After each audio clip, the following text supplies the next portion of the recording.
کریں. اعوذ باللہ من الشیطان الرجیم. بسم اللہ الرحمن الرحیم. قل انما انا بشر مثلكم يوحى الي انما الهكم اله واحد فاستقيموا اليه واستغفروه وويل للمشركين الذين لا يؤتون الزكاة وهم بالآخرة هم كافرون. إن الذين آمنوا وعملوا الصالحات لهم أجر غير ممنون. صدق اللہ العظیم. یہ سورہ حامیم السجدہ کی آیت نمبر 6، 7 اور 8 تین آیات آپ حضرات کے سامنے تلاوت کی گئی ہے. گزشتہ کل کے درس میں یہ بات گزری ہے کہ مشرکین مکہ اور قریش مکہ جو اس قرآن کریم کے سب سے اول مخاطب تھے، اس لیے کہ قرآن ان کے سامنے اترا، ان میں اترا، اور جس پیغمبر پہ اترا وہ پیغمبر بھی وہی مکہ مکرمہ میں تھے، ان کے سامنے تھے. اس کے باوجود بھی انہوں نے حیلے بہانے کیے، بے مقصد باتیں کی. کبھی کہتے ہیں کہ ہمارے دل پردے میں ہے، کبھی کہتے ہیں ہمارے کانوں میں بوجھ ہے، ہمیں آواز نہیں آ رہی، کبھی کہتے تھے سامنے پردہ ہے، ہمیں کچھ نظر نہیں آ رہا. کل آپ سے ایک جملہ عرض کیا کہ اپنے آپ کو کیا پیش کر رہے تھے؟ معذور، کہ ہم لوگ کیا ہیں؟ معذور ہیں جی. اور معذور آدمی مکلف نہیں ہوتا، اس سے پوچھ نہیں ہوتی.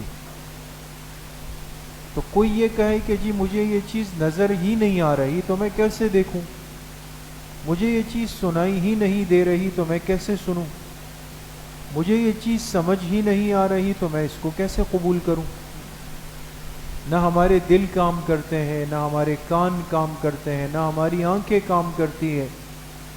اپنے آپ کو معذور ثابت کر کے، مجبور ثابت کر کے حق سے اور ہدایت کے راستے سے دامن چھوڑا رہے تھے. آج کی جو آیات ہے اس میں اللہ پاک نے ان کے ایک اور شبے کی اور اعتراض کی نفی اور تردید فرمائی. بعض دفعہ یہ ہوتا ہے کہ ایک بات اس لیے سمجھ نہیں آتی کہ سمجھانے والا کوئی اجنبی ہے، نیا بندہ ہے. لیکن حضور علیہ السلام تو ان کے حق میں اجنبی نہیں تھے. وہیں پیدا ہوئے، 40 سال ان کے سامنے گزارے، 40 سال پورا ہونے پر ان کو نبوت ملی. یہ سب چیزیں تو وہ اپنی آنکھوں سے دیکھ رہے تھے.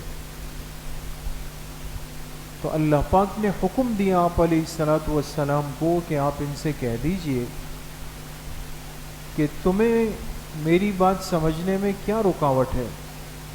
میں بھی تمہارے بیچ میں پیدا ہوا ہوں اور میں بھی تمہاری طرح بشر ہوں، انسان ہوں.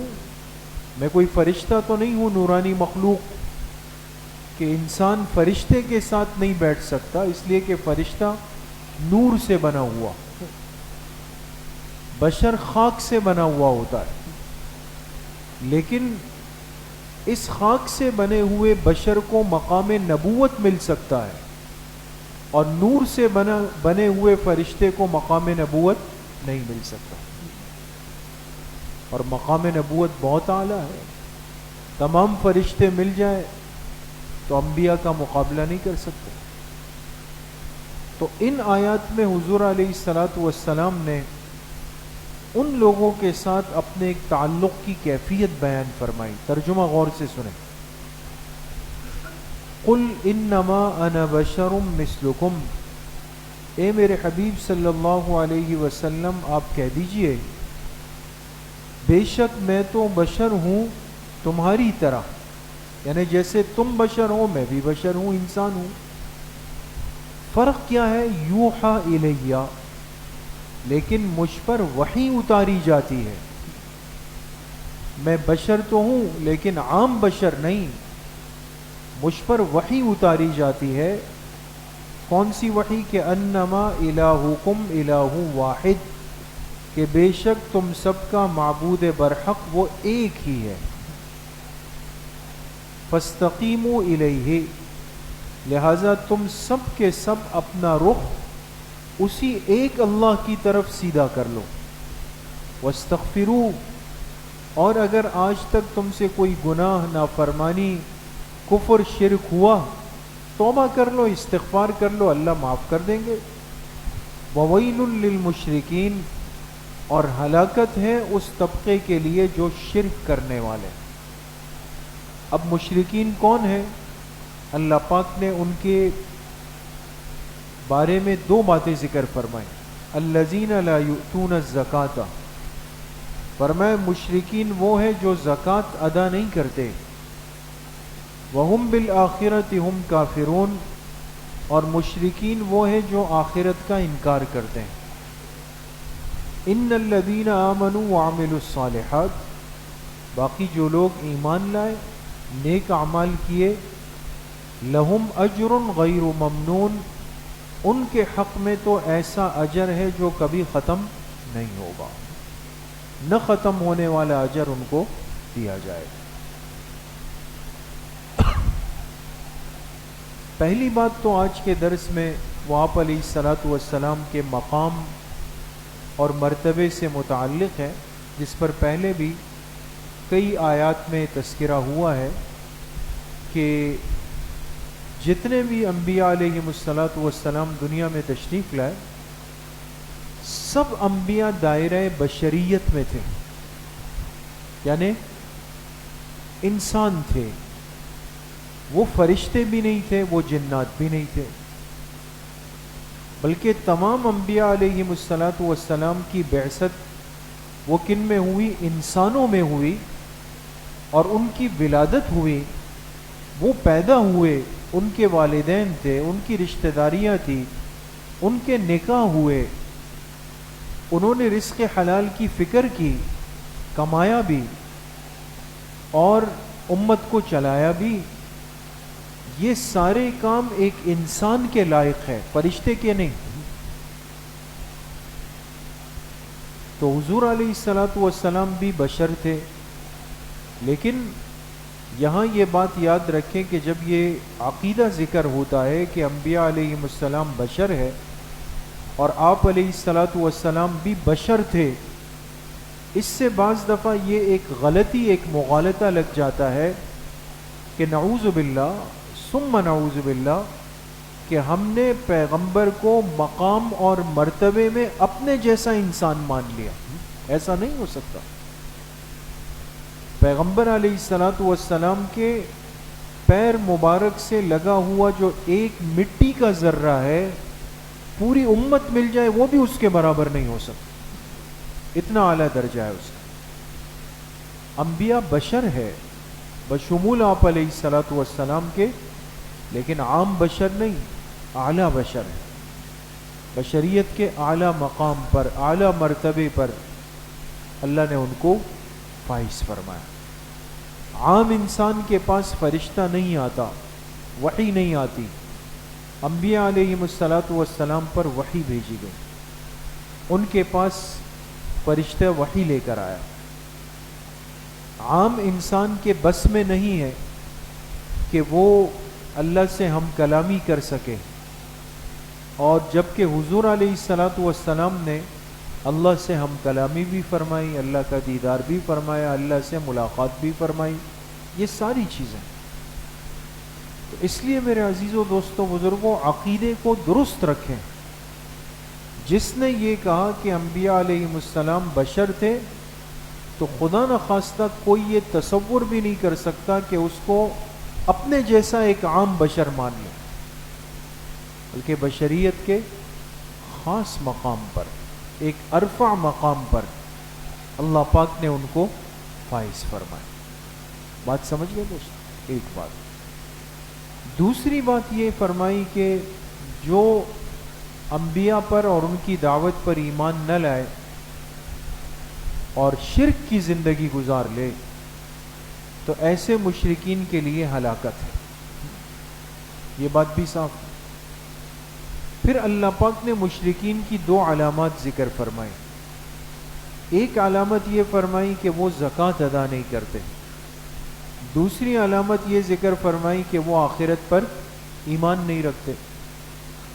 آخرت پر ایمان نہیں رکھتے یہ تو ہم سب کو سمجھ میں آتا ہے کہ مومن اور کافر میں ایک بڑا فرق یہی ہے کہ ہم مرنے کے بعد کی ایک زندگی پر یوم آخرت پر ایمان رکھتے ہیں جبکہ وہ ان چیزوں کا انکار کرتے ہیں.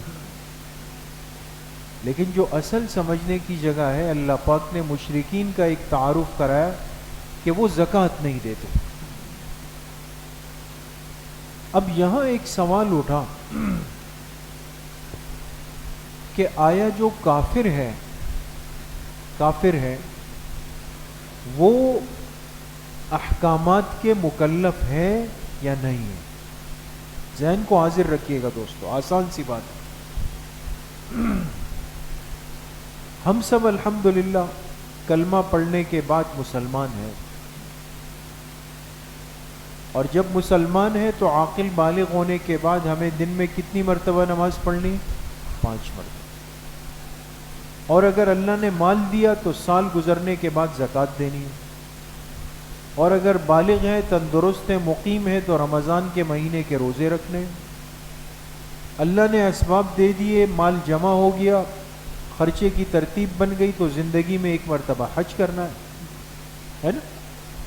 اب نماز ہے، زکوٰۃ ہے، روزہ ہے، حج ہے، یہ اعمال، یہ احکامات پورے کرنے ہیں کس کو؟ ایک مسلمان کو. کیا کافر نماز پڑھ سکتا ہے یا وہ پڑھے گا؟ کیا کافر روزہ رکھے تو اس کو فائدہ پہنچے گا؟ کافر اگر زکوٰۃ دے تو اس کو زکوٰۃ کی ادائیگی کا حکم ہے؟ کیا کافر پیسے جمع کر کے حج کرے گا اور اس کا حج معتبر ہوگا؟ نہیں ہے نا دوستو. اس طرح تو جب یہ چیزیں نہیں ہیں تو معلوم ہوا کہ کافر جب تک ایمان نہ لائے، کلمہ نہ پڑھ لے، وہ احکامات کا پابند بھی نہیں ہے. بات سمجھ میں آ گئی؟ وہ احکامات کا پابند نہیں ہے اس لیے کہ وہ مومن نہیں ہے. لیکن یہاں اللہ پاک نے فرمایا کہ مشرکین کے لیے ہلاکت اس لیے ہے کہ وہ زکوٰۃ نہیں دیتے. یہ بات ذکر ہو گئی. اب اس میں بہت ساری باتیں ہیں، علمی تفصیلات ہے، اختلافات ہے، باتیں ہیں، سب چیزیں. میں ایک آسان سی بات جو ہم سب سمجھ سکیں گے وہ آپ سے عرض کرتا ہوں. زکوٰۃ نہ دینے پر مشرک کی پکڑ اس لیے نہیں ہوگی کہ اس نے اپنے مال کا حساب نہیں کیا، بلکہ زکوٰۃ نہ دینے پر مشرک کی پکڑ اس لیے ہے کہ وہ ایمان سے محروم ہونے کی وجہ سے زکوٰۃ نہیں دے رہا تھا. نہیں بات سمجھ میں آئی؟ مشرک کی پکڑ اس پر نہیں ہوگی کہ اس نے زکوٰۃ نہیں دی، حساب نہیں کیا، لہذا اس کو جہنم میں ڈالا جائے گا. زکوٰۃ نہیں دے سکا، کیوں؟ اس لیے کہ ایمان نہیں لایا. اس کا ایمان نہ لانا یہ بات سبب بنی کس بات کی کہ وہ زکوٰۃ بھی نہیں دے سکتا. وہ زکوٰۃ بھی نہیں دے سکتا. لہذا اصل بنیاد اب بھی کیا ہے؟ عدم ایمان ہے کہ چونکہ ایمان نہیں لایا اس وجہ سے زکوٰۃ بھی نہیں دے سکا. تو اگر ایمان لاتا تو زکوٰۃ بھی دے دیتا. تو ایمان نہ لانے نے اس کو زکوٰۃ سے بھی محروم کیا. لہذا پہلی پٹائی ایمان نہ لانے پر ہوگی اور دوسری پٹائی ایمان نہ لانے کی وجہ سے زکوٰۃ نہ دینے پر ہوگی. یہ بات سمجھ گئے دوستو؟ ایک دوسری بات یہ ہے کہ پھر اہل ایمان کا تذکرہ فرمایا کہ جو مومن ہے اور نیک اعمال کی کرے ان کے لیے ایسا اجر ہے جو کبھی ختم نہیں ہوگا. ظاہر سی بات ہے کہ جب مومن بندہ نیک اعمال لے کر دنیا سے جائے گا تو اسے جو انعام ملے گا آخرت میں، جنت کی نعمتیں کبھی ختم ہو سکتی ہیں؟ کبھی بھی نہیں ہوگی، تو ہمیشہ ہمیشہ کی نعمت ہے۔ ایک مطلب تو یہ ہے۔ دوسرا مطلب بڑا عجیب ہے اور بہت اہم ہے، جو مفسرین نے لکھا کہ جو بندہ ایمان لائے اور نیک اعمال کیے، اس کی زندگی میں اس کا اجر ختم نہیں ہوتا۔ کیا مطلب؟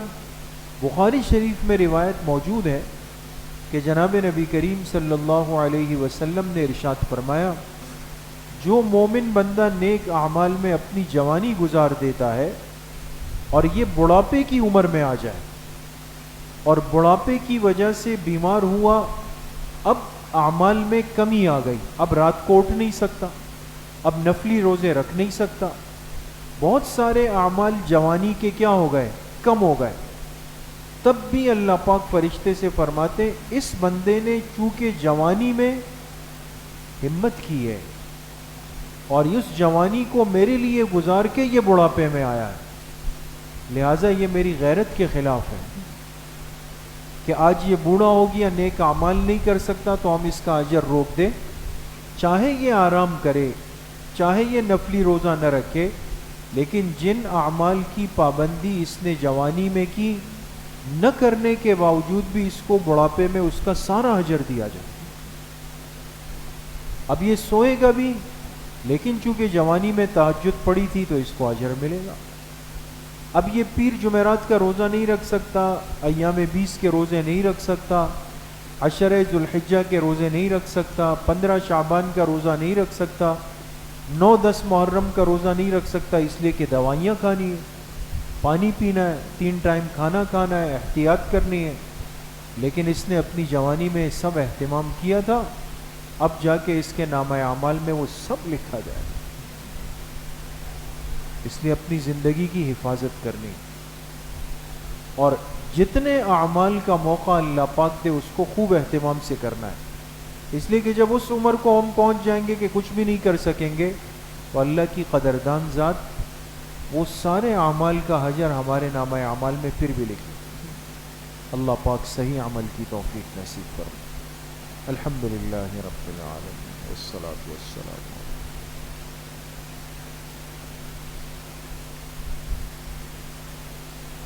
وصلی اللہ وسلم علی نبینا محمد وآلہ وصحبہ اجمعین۔